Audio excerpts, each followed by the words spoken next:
Welcome to all of you. आज हम लोग डिस्कस करने वाले हैं देसी नामा पद्धति में जो रफ बुक होती है उसके बारे में। That means today's topic is give the books of account under the देसी नामा सिस्टम।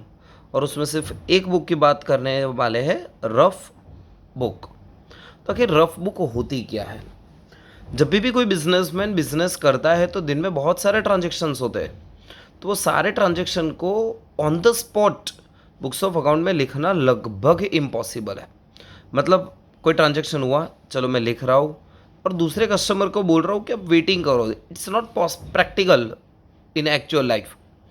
तो हम क्या करेंगे कि एक रफ बुक में लिख देंगे क्या अभी ट्रांजेक्शन हो रहा है, परचेज हो रहा है, सेल्स हो रहा है, क्या पैसे मिले हैं।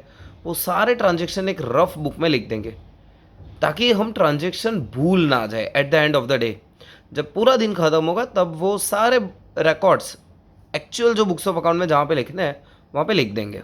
तो लेट्स स्टार्ट। इन बिजनेस से ट्रांजेक्शन, दैट मीन बिजनेस की बात करें ना, take place continuously during the day. पूरे दिन में बहुत सारे ट्रांजेक्शन ऐसे होते रहेंगे। It does not convenient to write the books during the day. और यही बुक्स ऑफ अकाउंट में कंटिन्यू में लिखना लगभग इम्पॉसिबल जैसा है। देर इज़ अ पॉसिबिलिटी, अगर नहीं लिख रहे हैं तो पॉसिबिलिटी है सर, ऑफ फॉरगेटिंग, मतलब भूल जाना। भूल भी जा सकते हैं, ऐसा भी हो सकता है। To record the some transaction while making the transaction of a receipt and payment. पैसे आए हैं, पैसे जा रहे हैं, उसकी जब एंट्री करने बैठेंगे ना तब कुछ ट्रांजेक्शन ऐसे होंगे जो हमारे माइंड से स्किप हो रहे होंगे। तो क्या करेंगे अभी? एट द सेम टाइम, उसी समय, it is not proper, that means it also not a proper if receipt and payment। हम प्रॉपर रिसिप्ट पेमेंट लिख ही नहीं पाएंगे तो क्या होगा? Transaction are not at all recorded, मतलब सारे ट्रांजेक्शन हम रिकॉर्ड नहीं कर पाएंगे। देयरफॉर उससे होगा क्या? In order not to forget the transaction, मतलब अभी ट्रांजेक्शन को भूलना नहीं है क्योंकि हर चीज़ अपने माइंड में याद नहीं रख पाएंगे। स्मॉल ट्रेडर्स, जो छोटे बिजनेसमैन होते हैं जिनके बिजनेस ट्रांजैक्शन बहुत कम होते हैं ना, उसके बारे में ये खास याद रखना इम्पॉर्टेंट। स्मॉल ट्रेडर्स जो छोटे बिजनेस होते हैं ना, records that transaction of a day, पूरे दिन के ट्रांजैक्शन वो at the end of the day, दिन ख़त्म होने के बाद लिख देंगे। वो याद रखने के लिए किस में लिखेंगे? हो सकता है स्लेट में लिख दे। जब हम बच्चों छोटे थे ना तो पेंसिल और वो एक स्लेट दिया जाता था अलग, उसमें लिख सकते हैं। लूज सीट्स, मतलब अलग अलग जो पेजिस होते थे, वो 2 पेज, 3 पेज, 4 पेज है, ऐसे कुछ पेजिस में लिख सकते हैं।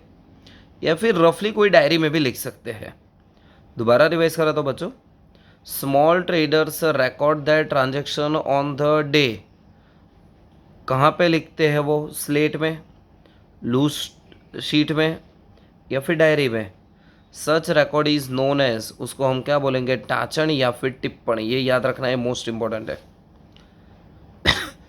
छोटे जो बिजनेसमैन होते हैं वो स्लेट में लिखते हैं, लूज शीट में लिखते हैं, डायरी में लिखते हैं, जिसको हम टाचन या फिर टिप्पण बोलते हैं। But sir what about a big business? That means जहाँ पे बहुत बड़े बड़े ट्रांजेक्शन होते हैं, बहुत सारे ट्रांजेक्शन होते हैं, उसमें क्या करेंगे सर? तो उसके बारे में बात करते हैं। फॉर अ बिग बिजनेस, जो बड़े बड़े बिजनेस होते हैं ना, उसके बारे में, ट्रांजेक्शन्स आर मैनी, बहुत सारे ट्रांजेक्शन होते हैं। Therefore hence they record them either in, वो किस में लिखेंगे? डायरी में, या फिर एक पक्की नोटबुक होगी, या फिर बुक मेंटेन कर रहे होंगे for this purpose. Such record of book is term as घड़िया, सुडियो और दनिया। याद रखना है, इंपॉर्टेंट है। स्मॉल ट्रेडर्स अगर बिजनेस के लिए जो slate, loose sheet, diary use करते हैं उसको बोले टाचन या फिर टिप्पण। लेकिन जो बड़े बिजनेस होते हैं वो उनके दिन के ट्रांजेक्शन लिखने के लिए जो रफ बुक यूज़ करते हैं उसको घड़िया, सुड़िया और दनिया। These are the different term use in the rough cash book. अलग अलग वर्ड यूज होते हैं। A book in use such rough record is known as, अभी ये रिकॉर्ड लिखेंगे कहाँ पे? अयोध्या में। The business man take a brief note in such अयोध्या एज पर हीज रिक्वायरमेंट, जो रिक्वायरमेंट होगी उसके हिसाब से अयोध्या में लिखते जाएंगे। With the help of such a rough book, ये जो रफ बुक बनाई है स्मॉल ट्रेडर्स के लिए टाच एंड टिप्पण, बिग बिजनेस के लिए घड़िया सुड़िया और धनिया, जो बुक बनाई है at the end of the day या फिर अपना कन्वीनियंट टाइम, दिन ख़त्म होने के बाद या फिर दोपहर में फ्री बैठे तो उसके उस टाइम पे। ऑर्गेनाइज अकाउंटिंग इज डन, मतलब उसके बाद अब प्रॉपर अकाउंटिंग लिख देंगे। If any transaction is forgotten to record in the रोजमेल और if any error has occurred it can be traced verify with the help of such rough book, मतलब कुछ भूल रहे हैं अगर रोजमेल जो मेन बुक है देसी नामा पद्धति का, तो अगर कुछ उसमें छूट रहा है तो हम इजीली रफ बुक से वेरीफाई करके फाइंड आउट कर सकते हैं। तो ये था एक सिंपल सा शॉर्ट नोट, देसी नामा में रफ बुक को हम क्या बोलते हैं, कैसे लिखा जाता है, छोटे बिजनेसमैन है उनके लिए क्या है, ये छोटे बिजनेसमैन के लिए, ये बड़े बिजनेसमैन के लिए था ये वाला टॉपिक। इसके रिगार्डिंग कुछ डाउट्स है तो आप नीचे कमेंट सेक्शन में लिख सकते हो। All the best.